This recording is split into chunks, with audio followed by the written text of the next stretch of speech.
Thank you, Eileen. Well, Josh, here we are on the final Sunday of September, and it was a pretty mild day. Not too bad, huh? Yeah, not very textbook, so to speak, It's been a weird one. for the end of September, well into the 70s. Still going to be very mild for tomorrow as well, Taylor.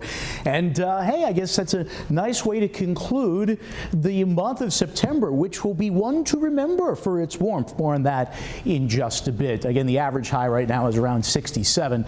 I want you to note the sunset for tomorrow. It's before 7 o'clock. It's going to be a long time now before we see another 7 p.m. sunset. That's the way it goes around these parts. This time of year, we did not have a drop of rain here in Buffalo today. A little bit more than, or should I say a little bit less than 3 inches will be the total for the month of September, which is about an inch below the average. As we go through the night tonight, it's mostly cloudy, mild, dry, a little bit of fog out there, especially in parts of southern tier.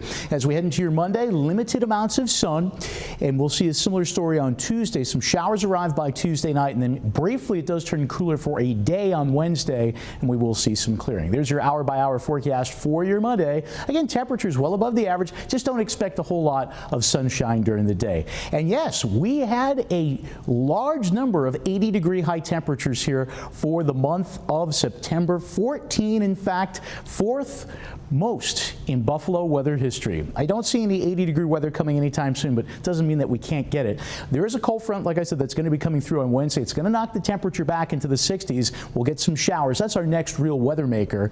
And then as we go into later on Wednesday, the sky will clear, and we should see a sufficient amount of sunshine for Thursday and Friday before some showers return going into next weekend. Not a whole lot of rain here to speak of with that cold front, as I mentioned, maybe a quarter of an inch at most in most spots. And by the way, the temperature outlook for the next 8 to 14 days is for the readings to be near average. Right now, we're above average, 65 degrees here in the Queen City. There's what's left of Helene still swirling, the low that just won't go over the Appalachians as just some showers. Actually, we have had some drier air come in from the north and east, and so that's why we are looking at a little bit of partial clearing out there and also just a little bit of fog. You'll wake up likely to a mostly cloudy sky tomorrow, and you'll probably head home from work to a mostly cloudy sky. But again, temperatures are going to be well above the average into the 70s, dropping into the 60s just after dinner time. On Tuesday, it's mostly cloudy as well. Limited breaks of sun. There's that cold front that comes on through, knocks the temperature back into the 60s for highs on Wednesday, which again is just pretty much average.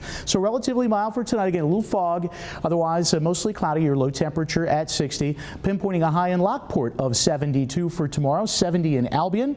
We should be on our way to 73 in Pendleton. For you in Kenmore, 73 degrees, mostly cloudy. Amherst here at 73 as well. Buffalo projecting a high of 74. Into the western and central southern tier. Get a little foggy in the morning, upper 60s for highs. There's your Super 7-day forecast.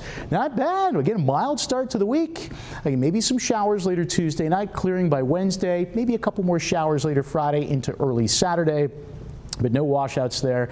And again, no big storms in sight, no big cool outbreaks in sight either. And we're just a little bit above average. So I think that's a bargain for this time of year. Well, a bargain might be the only thing worth celebrating on Monday, considering the Bills. Yeah, that victory Monday is not happening, Bills Mafia. The Bills-Ravens game just went final. 35-10, the Bills fall. This is their first loss in 43 games. That's by more than 6 points. Yeah, so a long record for the Buffalo Bills, shattering tonight in the Chesapeake region. We'll go over some highlights, talk about a little bit Sabres, some Super 7 to kind of lighten the mood here as we get you out of here Sunday night. That and more coming up. Don't go anywhere. You're watching 7 News at 11.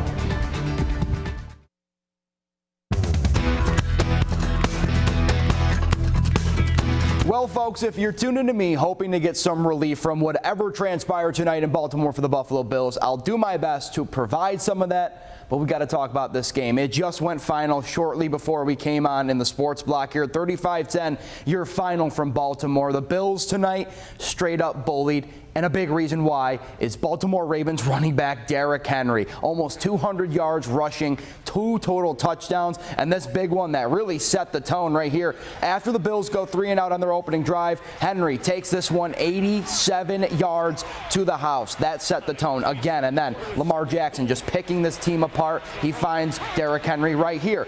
It really showed that the Bills missed Taron Johnson, Matt Milano, and Terrell Bernard here. But then you thought, okay, here comes some momentum like this here. Jackson leaps in the air, ball comes out, they have a fumble, Josh Allen and company goes to work. So Allen scrambles and does all the things that Josh Allen can do, throws this up and finds Khalil Shakir down the field, and all of a sudden there's some momentum. On the next play, Ty Johnson scores a touchdown. The Bills got some rhythm, but that was short-lived because